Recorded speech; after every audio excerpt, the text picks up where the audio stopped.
Meus amigos, saiu aqui para mim a apresentação institucional deles. Eu queria trazer para vocês aqui a análise mais crua possível. Eu vou fazer isso aqui com vocês sem antes ter olhado praticamente nada aqui, tá bom? Mas eu já fiz um outro vídeo falando sobre a Cosan, falando sobre a Raizen e outras tantas empresas do grupo que eu já conheço. E claro, falei ali no outro vídeo sobre a alienação da Vale.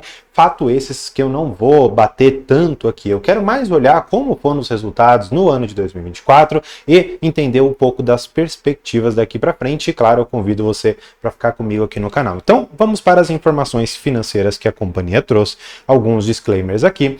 E claro, se você não conhecia a empresa, que é a Cosan, ela é uma holding e ela tem a participação nesses ativos aqui, né? Ela tem participação na Moove, que ela pretende fazer o IPO, só que ela acabou voltando um pouco atrás. Era estimado alguma coisa na casa dos seus 15 bi que voltariam para a Cosan por conta desse IPO, o que poderia dar uma boa sobrevida para a Cosan, que nesse momento passa por uma crise não só financeira, mas também de credibilidade. Na parte da Rumo, eles colocaram aqui a venda de 50% da T39, né, que é importante, e firmaram ainda uma parceria com um novo terminal em Santos. Na parte da Compagás, né, que aí você bem deve se recordar, uma boa parte do seu resultado vem através da Comgás. No ano de 2024, eles fizeram a aquisição do controle da Compagás e eles fizeram a venda da Norgás. Para quem que eles fizeram a venda da Norgás? Eles fizeram para a Energisa, tá bom? Uma empresa que eu tenho no meu portfólio, gosto bastante, e essa aquisição aqui foi bastante interessante, pelo menos para a Energisa, e quero acreditar que também para a Compass. A Compass também ela está com contratos para compra de gás da Horizon, né, da VR3, né, que é uma empresa que trata o lixo. Aí quando sai o biometano, né, o lixo dali de dentro, ela injeta no duto da Compass, né, de alguma das empresas ali que estão debaixo da holding da Compass, e então você tem a distribuição do gás que chega até você, tá bom? Agora, na parte do Radar, né, que seria uma empresa que tem ali algumas fazendas, eles colocam aqui que fizeram 9 alienações durante o ano de 2024, ou seja, é uma empresa que ela compra uma fazenda, por exemplo, por exemplo, né, 1 milhão, aí ela vê que a propriedade consegue gerar um pouquinho de dinheiro aqui com venda, por exemplo, de soja, ela vai se capitalizando nesse tempo, chega alguém que oferece, por exemplo, 4 milhões ali por essa terra, ela vai lá e vende com ela já agricultável, com outras tantas coisas, tá bom? E claro, a Raizen, mas a Raizen eu não vou falar tanto nesse vídeo, porque ela é uma empresa bem mais complexa, e no final eu vou deixar um card aqui específico sobre este ativo, tá bom? Seguindo um pouco, né, para os dados financeiros, a parte, vamos dizer assim, que mais me interessa é olhar para os dividendos e JCP recebidos. Por quê? Cosan, ela é uma empresa que funciona da seguinte maneira, ela é o que a gente chama de uma holding, e é isso que é importante, ela é não operacional. O que significa esse não operacional? Significa que ela não desenvolve por si só nenhuma atividade. Ou seja, se eu te disser a Cosan é a pessoa que distribui gás, não, é a Compass.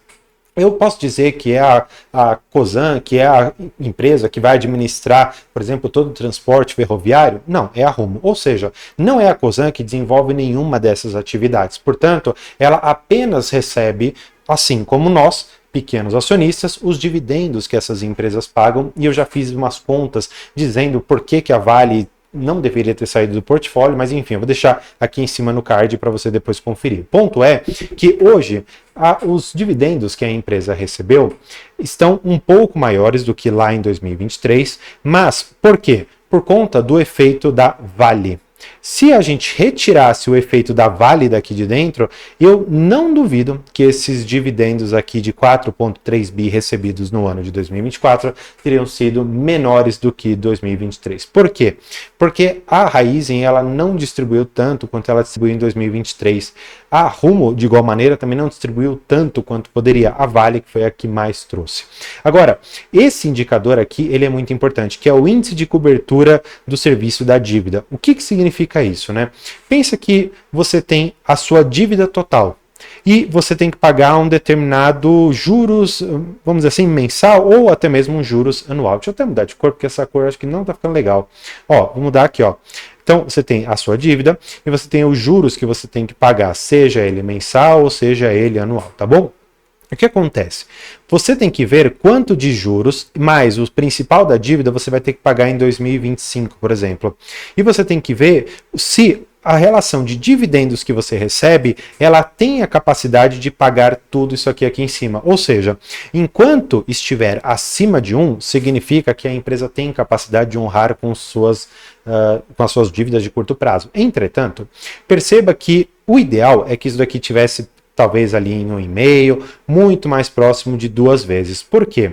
Quanto mais próximo de 1, significa que ela está operando quase que no limite, quase que não conseguindo pagar. Na última hora ela precisa de um dividendo para conseguir fazer frente ao que ela precisa para ter capacidade para pagar essas dívidas. Portanto, esse indicador aqui é importante de você acompanhar. Ou seja, dividendos recebidos e esse indicador são fundamentais ao analisar a Cosan, tá bom? Vamos seguir para continuar vendo aqui um pouco, né? Ele coloca aqui uns destaques operacionais de cada uma delas, ó, como eu te falei, Vale, não tem por que eu falar, não está mais no portfólio. Raizen, eu já fiz um resultado aqui com vocês do quarto trimestre e também de 2024, trazendo toda a evolução e o porquê que a ação ela saiu lá dos seus 3,50 para hoje bater ali 1,70, 1,60, valores muito, muito, muito baixos, mas para uma empresa que me parece ter potencial, tá bom?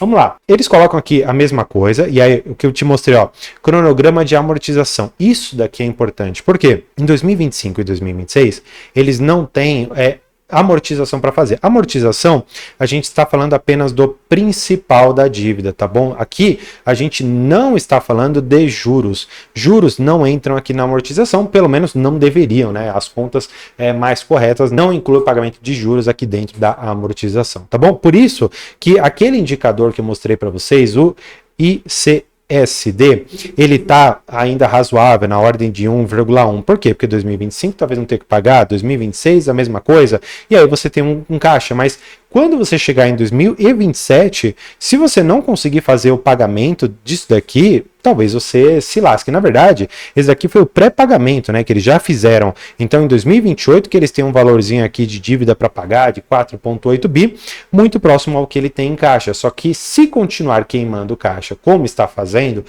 investimentos em Vale para depois revender e queimar o dinheiro do acionista, não vai fazer nenhum sentido. Se você concorda comigo, deixa aqui o seu comentário e a sua inscrição, porque com certeza vale a pena esse tipo de conteúdo.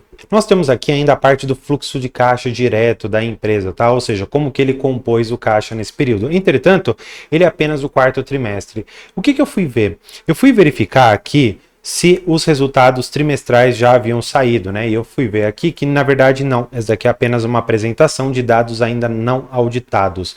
Tanto é que eles colocam aqui no comecinho da informação, ó, informações financeiras não auditadas. Portanto, eu queria ver um pouco mais do caixa que a empresa diz que ela tinha, né? Porque caixa equivalente inicial, desde quando, né? Captações de principal, ou seja, ela está considerando o recebimento de empréstimo como fonte para ela conseguir fazer o caixa. Eu queria muito mais enxergar a parte do fluxo de caixa operacional dela inclui apenas dividendos e juros sobre capital próprio recebidos. Portanto, se nós refizéssemos essa conta, esse 1 bilhão menos os 600 daria 400, menos esses 500 aqui, a gente já está falando em menos 100 milhões, e aqui a gente já está falando em grandes números, claro, gente, em menos 500 milhões de reais. Ou seja, esse fluxo de caixa aqui, considerando as captações, significa, na verdade, que a empresa está queimando dinheiro nosso. Por quê?